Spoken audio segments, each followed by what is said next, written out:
বন্ধুরা, দিনটি ছিল 26শে জানুয়ারি, রিপাবলিক ডেতে শ্বশুর শাশুড়ির মৃত্যুদিন। যে মন্দিরটা, শ্বশুর আর শাশুড়ি যেহেতু মৃত্যুবার্ষিকী একই দিনে, তো প্রতি বছর আমরা এই আশ্রমে আসি আর এখানে ভোগ লাগানো হয়। দেখো খুব সুন্দর, পতিত পাবন সেবা আশ্রম।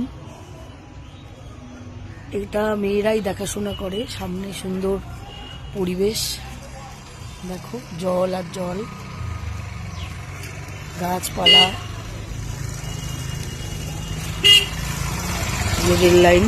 রেল লাইনের ধারে কাছে মন্দিরটা।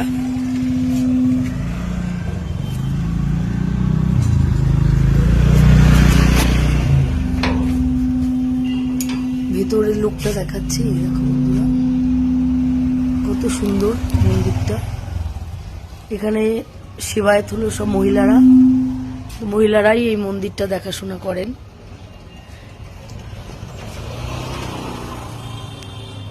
খুব সুন্দর চারিপাশটা।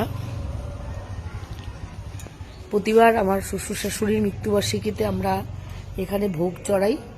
তো এবারও চলে এসেছি 26শে জানুয়ারি, রিপাবলিক ডেতে আমার শ্বশুর শাশুড়ির মৃত্যুবার্ষিকী। তো একই দিনে বন্ধুরা, তো সেই জন্য অসুবিধা হয় না, আলাদা করে করতে হয় না। একই দিনে বলে আমরা প্রতিবার মন্দিরে চলে আসি আর এখানে ভোগ চড়াই, আর সেই প্রসাদ আমরা গ্রহণ করি। কীর্তন শুরু হবে, এখন ভোগ লাগানো হয়েছে, মন্দির বন্ধ আছে।